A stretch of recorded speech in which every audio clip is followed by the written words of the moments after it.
I did fail the AP US History exam. I'm not encouraging any illegal websites and stuff.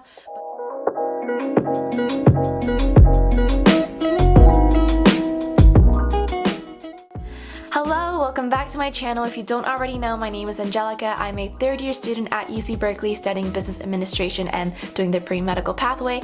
I love to make videos about my Berkeley life, my college life, traveling, fitness, my friends and family, and pretty much any other silly thing I want to post about. I don't take myself or this channel too seriously, and I just like to have fun and document my journey and help as much as I can to the community out there interested in about college or academics or what I'm studying or my future plans and all that good stuff, and being like a positive influence and getting people motivated and excited about their life. And if that sounds interesting to you, I hope you subscribe, stay tuned, like, comment, follow my socials, all that good stuff. I also have a blog where I write more things in details, just my name, angelicasong.com. But today I'm going to be tackling on how to get into UCLA, UC Berkeley, UC Irvine, UC San Diego, really talking about the UC application system. My words and advice are coming from my peers, myself, my experience, talking to other applicants and successful accepted applicants. And I was an ACT, SAT tutor for 2 years, and I also did and college essay writing. I'm not a college admission counselor. I don't exactly know a specific reason why I got into certain schools and why I didn't get into certain other schools. I'm gonna try my best to try to at least framework it out for you guys, some bare minimums I think people should be hitting, and some common themes I've noticed from a lot of my peers. I only applied to 4 UCs. I did apply to a total of like 20 schools. UC San Diego, UC Irvine, UCLA, UC Berkeley, and I was able to get into all of them. In general, you can apply these rules to schools also like Davis, Santa Barbara, Merced, Riverside, Santa Cruz. I didn't apply to those schools, but I think the same goes. First thing I want to talk about is grades, test scores. I know nobody likes to talk about it, but I'm sorry to tell you, it is important. I feel like it's like 50% of your application, and I don't think you need perfect test scores and perfect GPA. I certainly didn't have that. I think you need to meet a certain threshold, and I feel like at one point it's not going to make a difference if you got 33 or 34 is so little, because you've kind of already met that threshold of like, I can do well. Your goal should be to meet the threshold, and every school has a different threshold. I think the best way to look at that is to go to the school's website, look at the average test scores. A lot of times they're going to give you two numbers. It's just going to be the 25th percentile and the 75th percentile. It's going to be a range. Your goal obviously is to fall in between those two numbers, that you don't fall into the average, but that doesn't mean you shouldn't apply, but just like be preparing yourself emotionally and mentally that this might be maybe a reach school. I took the ACT, not the SAT. The ACT I did much better in. ACT is a much more fast-paced test. It's much more straightforward, and it's kind of a test against time. For me personally, I thought it was a lot easier to study for. Try to get your hands on some released real practice exams. I'm not encouraging any illegal websites and stuff, but there are websites out there, Reddit forums out there, download links out there that have practice exams, real test questions that you can use to practice with, so I highly recommend that. So I did get a score above a 33. It doesn't really matter exactly what my score is. I didn't get a perfect score, but I did meet threshold for a lot of schools above the 75th percentile range, so I was happy with my score. However, I did take the ACT 4 times. I'm not a good test taker. I get really bad test anxiety because every time I would do it, I would tank one part but really do well in one. I knew I had the potential to do well all at once, but I just didn't find that test that stuck well with me, and so I took it 4 times, did really well on my 4th try. And then the great thing about ACT is that you could actually delete your scores permanently.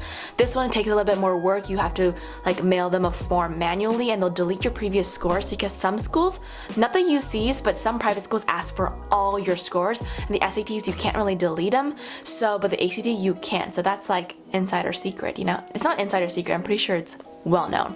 In terms of other test scores, I did take AP tests. I got 4s and 5s. I did fail the AP US History exam. I got a 2.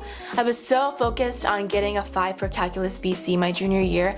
I literally didn't study for the AP exam because I really wanted to get a 5 in BC. That was more important to me. So I was like, I guess I. Now going in terms of GPA, my overall 9th through 12 weighted GPA by the time I applied to other colleges and stuff, a unweighted 3.8 and a weighted 4.4. However, the UC system does weighted GPAs differently because they don't weigh a 5 for every honors or AP class you took. So you can actually go see what classes the UCs will consider an honors class. If you had a bad 9th grade, that's really great because they're only going to be looking at 10th grade and 11th grade. Really do your best in those classes and figure out your GPA for those. My UC GPA ended up being like a 4.2. From my school, the total UC GPA, like the max cap was 4.3, and different schools have a different like max cap of like UC GPA. I'm gonna link below the site where you can see your school, and all the courses that have like a little star is the ones I'll consider extra points, if that makes sense. And SAT subject test scores, not every UC requires them, but I do recommend them if you want to send them in. If you've already taken them for other private schools, go ahead and send it in. Certain programs at UCs like computer science and engineering, they might require some SAT subject test scores. I did take 3 exams. I didn't apply for any engineering or computer science. I took math level 2, Korean, and also bio. I did get 750 and up on all those scores. Again, I didn't get a perfect score, but I did feel like I met the threshold, so I did feel confident with my scores. I did really bad in some SAT subject tests. I think I got like a 650 on the English one. Basically, meet the threshold, try your best. In terms of extracurricular, I really recommend 1 academic, 1 community service based, and 1 kind of for fun, hobby, what are you interested in? Just to give yourself like a diverse array of things you're passionate about. Obviously, you can be way more involved in campus, and also you don't have to write down every single thing you did in high school on your application. It can be really overwhelming and even come out as fake or lying. Stick to maybe like 5 solid ones or 3 solid ones that you can really write about and have concrete examples for. There's some competitions, maybe you got published, maybe you got involved in a project, or something you can say like, oh, we raised this much money for this fundraising event, or we were able to volunteer at the Rose Float Parade in Pasadena. Try to come up with more like concrete things that you're able to show for your extracurriculars. If you were just in the general member of an art club or a French club, that's okay too. Be more specific about your extracurriculars. I do think that really helps. TBH, UCs are not Ivy League private schools. They are not looking for the world's fastest Rubik's Cube solver or YouTube success, James Charles. You don't have to have that much of a sharp edge at the UCs as much as maybe some of the private schools say that they want. In terms of my extracurriculars, I was on a national, internationally ranked figure skating team at the elite competitive level, and I competed, did shows, did community service projects with figure skating, volunteered at my local figure skating classes that taught special education kids, so really got involved in figure skating in all facets possible. Obviously, the main thing I was involved in was the competition aspect, and for community service oriented, I was Key Club, I was historian, and I was also president, and we did tons of service hours, different marathons, and different donation events, and book drives, and all that good stuff. And I love working with people in my own community and different schools, so I love doing Key Club. I was also the president and involved in National Honor Society.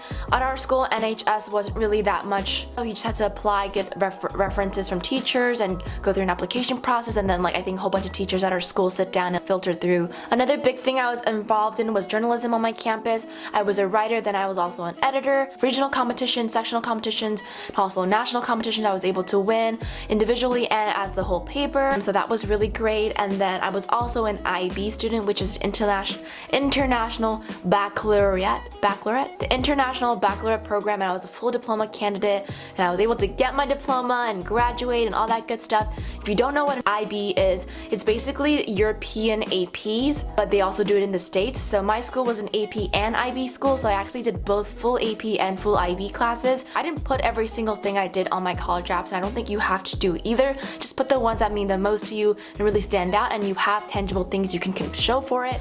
So essay tips, they're important, but they're not super important, but they're also not super not important. I think they're really important, especially if you're not a for sure application, but also not a complete rejection. So it's great for that middle half people of like, I could get in, I could not get in. So essay is really your chance to shine. Number 1, start early. And the earlier the better. The more time you have to write, the more time you have to scrap it, rewrite it, the more time you have to scrap it, rewrite it again, the more time you have to edit it and edit it and edit it. Tip number 2, I recommend you write to all 8 prompts. You only end up turning in 4 personal insight questions, but they give you a choice of 8. But a lot of times people are like, I feel like I can't really write to that, I can't really write to that. But I highly suggest you write to all 8. You never know what your best essay is gonna be. Even rough draft, blab out, spit out everything you have about all 8 essays and see what you like the most, what vibe you like the most, and then you can pick your best ones as you go more along closer to the deadline. Say when you're writing an essay, I would try to find out your identity. And even if you don't know your identity, okay, at least act like you know your identity. Have some sort of idea or like path of what you are interested in and your goals. For example, like a lot of your extracurriculars, you want to tell them what talents or what traits you have that you learned or you took away from this that's more than just figure skating. For example, I know I was the figure skating girl. I learned more than just figure skating. I learned hard work, patience, perseverance, learning to literally fall, get back up, learning to communicate with an audience, listen to an audience, work with people, convey emotion, all that good stuff, which actually helped me for my journalism, you know, working with people, listening to people, communicating. So I was able to really intertwine all of my extracurriculars and pick out underlying skills that are not the most obvious skills and themes and deeper life lessons I took from it and try to weave it all together, and that was kind of my goal writing the essays. And once you've established that, you should aim to hit at least a few of those points every time in different essays. When you're actually writing the essay, you can either start from the macro level or the micro level, but you need to pick a single event that you can blow up or shrink. What that means is that you need the bigger picture, which is, for example, the essay about creativity in the UC apps, like what's your creative outlet? Well, obviously the bigger picture is creativity, artistic freedom. My creativity outlet was writing, so my bigger picture was writing, words, conveying messages. But my more specific, like small idea was every Friday at 10 a.m. when the bell rings, we all rush to the journalism room and we know it's paper day. What artistic freedom means to me was creating a product, working together, using critical thinking skills, and using words as a means of my art. And that's kind of what I did for that essay. Obviously, these are more generic tips for people who don't really have an idea of how to write it. Instead of writing chronologically boring of like, First we did this, second we did this, third we did this. and then at the end, I'm an artist, I'm creative. Try to pick a point in your story that's either the middle or the end that you can start with. Why don't you start from the meat of the story? It was like 11:59, my final article essay was due and I knew this was my story. Or something like that where you start from the middle and then you work your way back down timeline, or you can even go backwards. So it's kind of like in TV when they do a 24 hours earlier and then they like walk you through what happened 24 hours like in flashback form and stuff like that. Being able to incorporate a storytelling that's not just chronological, I think is really great, and it really makes the audience engage and listen and interested. Like when you watch a Criminal Minds episode, sometimes they just jump straight to the end of like dun-dun-dun, and it's like the person's dead, but then they take you back what happened. Figure out a point in your story you want to start, really incorporate and blend it all together. Take us through your mind and your process while remaining on prompt and obviously as concrete and neat as possible. I know that was like a little bit complicated and maybe a little bit confusing, but that's kind of my 2 cents about essays. In terms of essay writing and editing, don't underestimate your English teachers. Your English teachers have seen literally a million college essays, a million essays in general. They know how to do grammar, they know how to do structure, they know when your essay is freaking boring, and they will tell you and they want to help you. 1, they're free. 2, you have access to them at all times. The big thing is you have to be short and concise but still engaging and put all the information in. I think that's it for the video. I feel like that's the best I can give advice for UCs. Just try your best, and at the end of the day, if you don't get in, it's not a big deal. It's just a school, and there's so many other awesome great schools out there, and probably a lot of it is also luck, socioeconomic class you come from, and the location you live in. There's so many things that come into consideration when thinking of applications and getting accepted into a UC and a lot of colleges. I hope you enjoyed this video. Let me know if you have any questions, DMs, message me on Instagram. I read every single one of the DMs and I do respond to every single one of them, so it's been really great seeing so many messages about interested in Berkeley or college and stuff like that. I'm always open for advice and help, and that's my number one thing. I just want to be of help, a resource for you guys. Let me know what other videos when you want to see about college experience, what schools I applied to, where to apply, how to deal with the rejection, all that stuff. Comment, like, subscribe. Even if you don't get into a single college, that's also okay too, and life will move on and you'll figure it out. I have 100% confidence in you guys that you guys are going to be great. I guess I'm just signing out.